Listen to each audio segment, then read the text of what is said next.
நாட்டில் ஏற்பட்டுள்ள இனப்பிரச்சினை தீர்க்கப்பட்டு பயங்கரவாத தடை சட்டம் முற்றாக ஒழிக்கப்பட்டால் அனுர அரசாங்கம் பொருளாதார ரீதியில் அச்சப்பட வேண்டிய அவசியம் ஏற்படாது என வன்னி மாவட்ட நாடாளுமன்ற உறுப்பினர் செல்வம் அடைக்கலநாதன் தெரிவித்துள்ளார். மன்னாரில் உள்ள அலுவலகத்தில் இன்று இடம்பெற்ற ஊடக சந்திப்பில் அவர் இவ்வாறு தெரிவித்தார். இனப்பிரச்சினை தீர்வு என்பது இனங்களுக்கான ஒரு சந்தோஷமான, அந்த இனத்தை சார்ந்த மக்கள் அனைவரும் தாங்கள் இந்த நாட்டிலே சுதந்திரமாக வாழுகின்றோம் என்ற நிலைப்பாட்டை இந்த புதிய அரசாங்கம் உண்டு பண்ணுகின்ற வழிகளை சமைக்குமாக இருந்தால் பொருளாதார வீழ்ச்சியிலிருந்து மேம்படுத்த முடியும். எங்களுடைய புலம்பெயர்ந்த உறவுகள் நிச்சயமாக இங்கு வந்து இந்த பொருளாதார மேம்படுத்துவதை மிக சிறப்பாக செய்து இந்த நாட்டை முன்னேற்றுவதற்கான வழிகளை கையாளுவதற்கான வழிகள் பிறக்கும் என்பது என்னுடைய முதலாவது கருத்தாக இருக்கிறது. பயங்கரவாத தடை சட்டம் முழுமையாக ஒழிக்கப்பட வேண்டும்.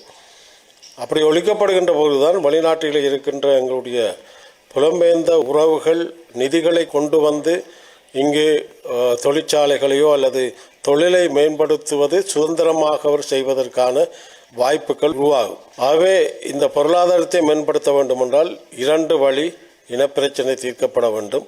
இந்த பயங்கரவாத தடை சட்டம் முற்றாக ஒழிக்கப்பட வேண்டும். 13வது திருத்தச் சட்டம், இந்திய இலங்கை ஒப்பந்தம், இவை அத்தனையும் நடைமுறைப்படுத்தக்கூடிய வகையிலே செயல்பாடுகள் அமைய வேண்டும். நாங்கள் ஒற்றுமையாக இல்லாத காரணத்தால் மக்கள் தங்களுடைய கோபங்களை பல வழிகளிலே செய்து காட்டியிருக்கிறார்கள். அந்த வகையிலே இனியாவது நாங்கள் ஒற்றுமைப்படவில்லை என்றால் மக்களையும் இந்த மண்ணையும் உதாசீனப்படுத்துகிற கட்சிகளாகத்தான் நாங்கள் இருப்போம் என்பது திட்டத்தெளிவான உண்மை. அடுத்த முறை நாங்கள் ஒற்றுமையாக எந்த வழிகளிலும் நாங்கள் இல்லை என்றால் இங்கே இருக்கின்ற தேசிய கட்சிகள் இல்லாது போகின்ற ஒரு நிலை காணப்படும். உள்ளூராட்சி மன்ற தேர்தல்கள் வர இருக்கிறது, மாகாண சபை தேர்தல் வர இருக்கிறது.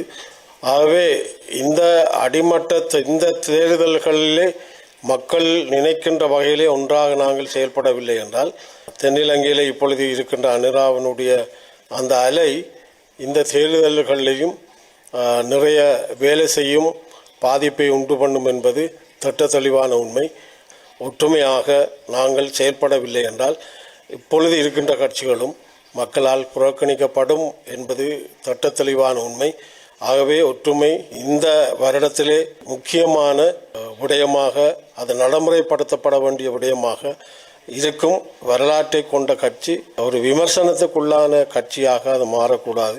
அவர்கள் உள்ளுக்குள்ளே பிரச்சனைகளை களைந்து அவர்களும் ஒற்றுமையாக ஒரு கட்சியாக மாறுகின்ற போது நாங்களும் எல்லா விதத்திலும் நாங்கள் பேசி ஒரு ஒற்றுமையை கொண்டு வருகின்ற போது, ஒரு தனித்துவத்தை பேணுகின்ற வகையிலும் இந்த ஒற்றுமை வருகின்ற போது நிச்சயமாக மக்கள் அதை ஆதரிப்பார்கள், பலமாக மாறுகின்ற வாய்ப்பு இருக்கும்.